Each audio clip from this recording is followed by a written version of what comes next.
Hello, my name is Gracie Schumacher, and today I will be presenting on a cold case, the homicide of John Benet Ramsey. In order to fully grasp the concept of how criminal law and the court system work together, subject areas such as homicide need to be discussed and understood. One of the most crucial aspects in understanding the subject area of homicide is differentiating between homicide and murder. Homicide is defined by the killing of a human being by another, and this is usually talked about and discussed because the term homicide doesn't take into account the justification of the killing, if the killing was premeditated, if the killing was self-defense. The term homicide is just a broad term that tackles the entire subject area, and it's discussed in this text because it's probably the most serious form of crime that a person can commit. Because the term homicide is so broad, it has to be separated into categories, and one of these differentiations include murder. Murder is defined as the unlawful killing of another human being that is done voluntarily with premeditation or malice. The term homicide cannot be used to discuss the nuances of criminal law because not all killings are the same, and some are justified, some are not, and the law created degrees of homicide, with murder being the most serious homicide form. Crimes regarding homicide are usually fit into a couple categories: general intent and specific intent crimes.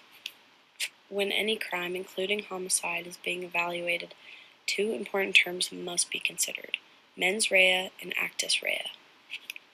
These phrases are so important because they give the general idea and the basic elements of what the government or the prosecution needs to prove in order to convict a person of the crime.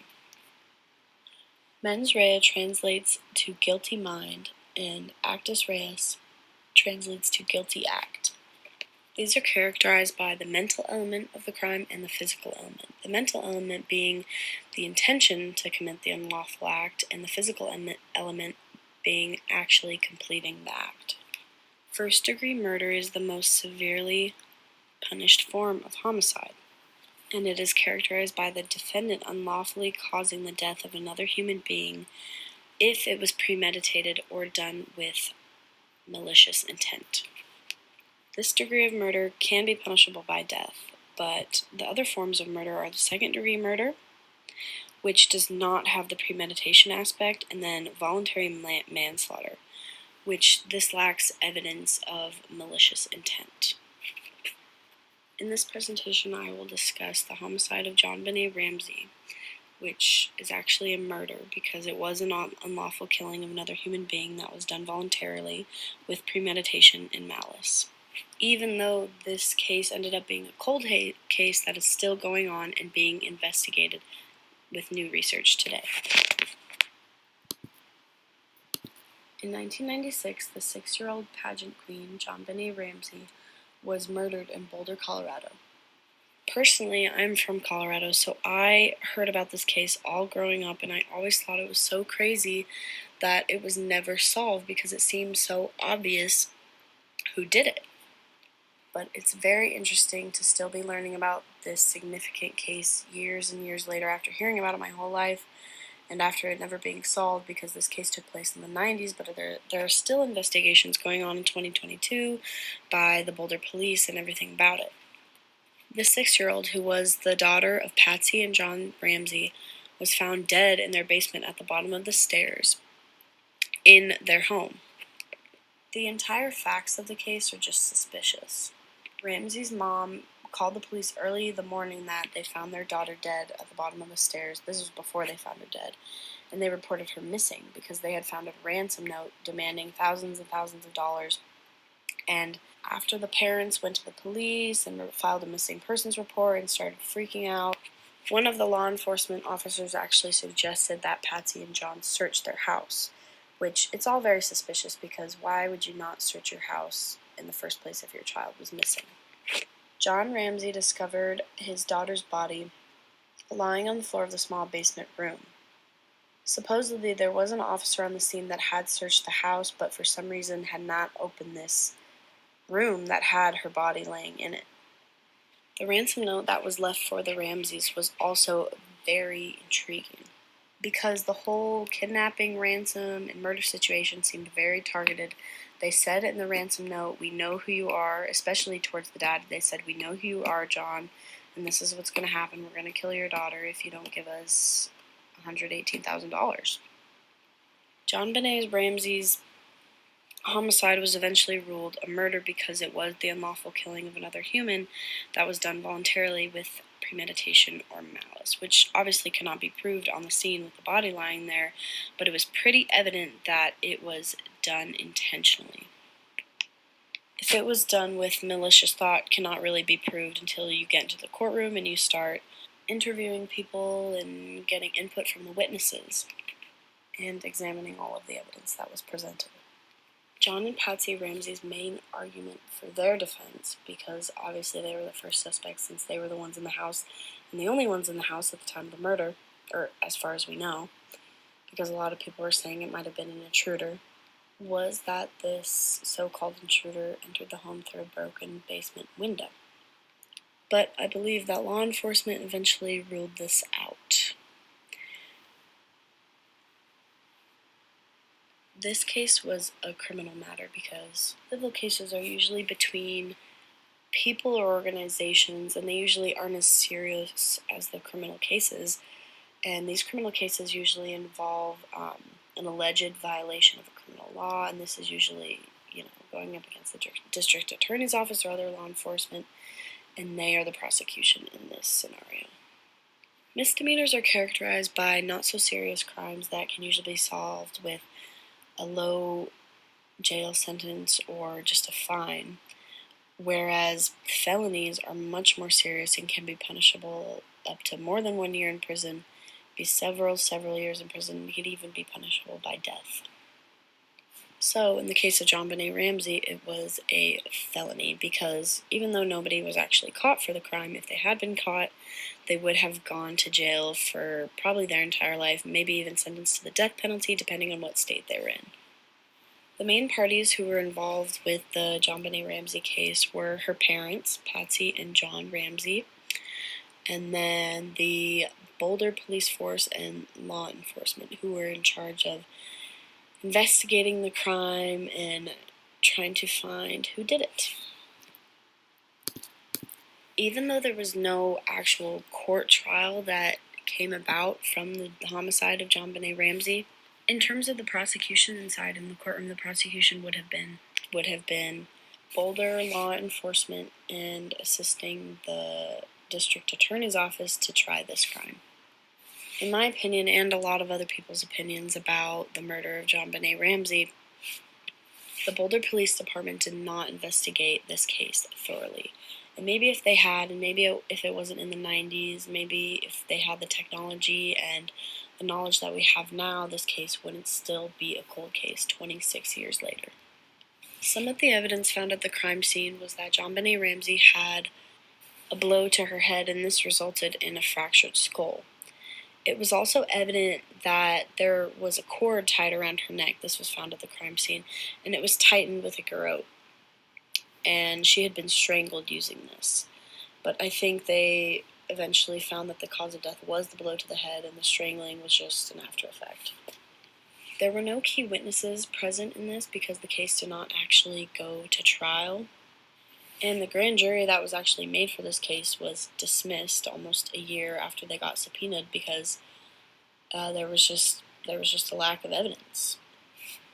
The defense did not have much to go off of in this case because there was only a single form of DNA found on the deceased John Benet Ramsey, and this was not able to be matched to anybody, to her parents, to any of the creeps that pled guilty to this crime that they didn't even commit later in the future.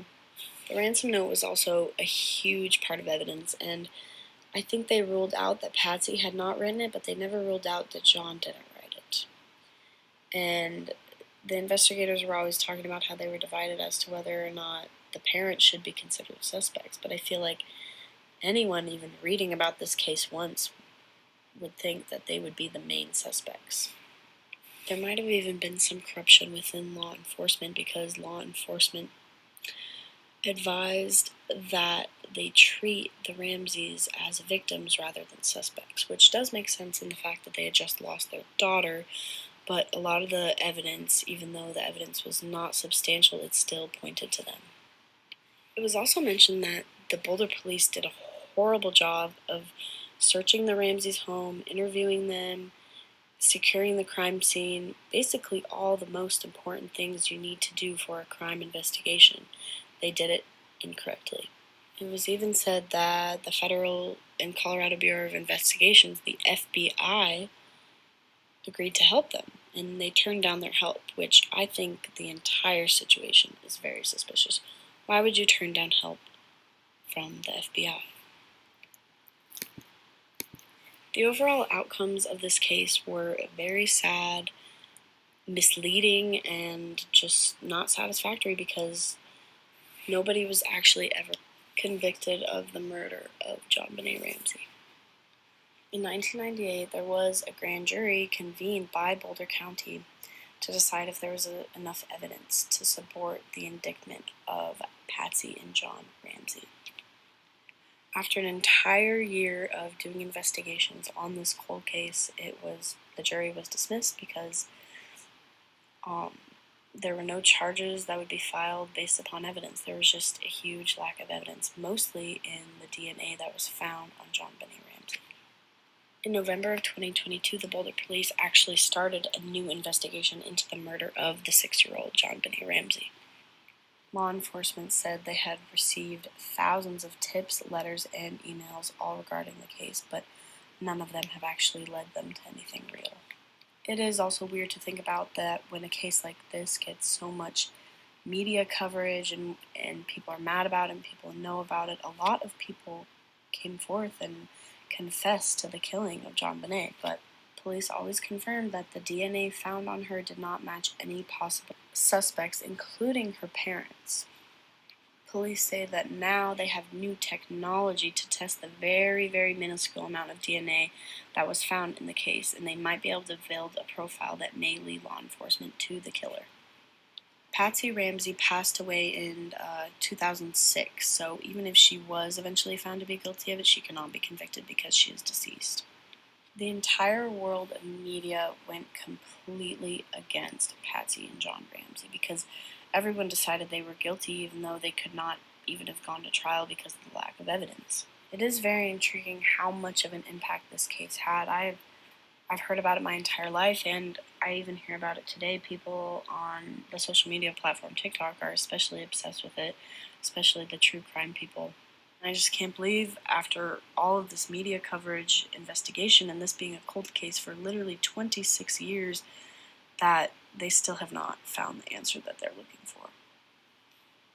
Hopefully, with the Boulder police efforts to try and test this DNA and try to find the culprit, can put someone behind bars, but after 26 years, I mean, it's not pointless, but it kind of seems a little pointless at this point, because everyone who would have cared has probably moved on or is dead by now.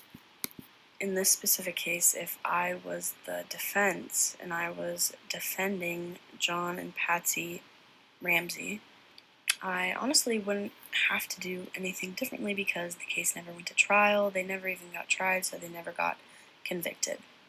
But if this case had gone to trial, I would consistently bring up the evidence that there was none. Or I guess I shouldn't say none. There was some evidence, but law enforcement decided that it didn't point back to the Ramseys. I would argue that my client's DNA was never found on the deceased. I would argue that my clients have JonBenet's best interests in heart, and that they would never do anything to hurt her.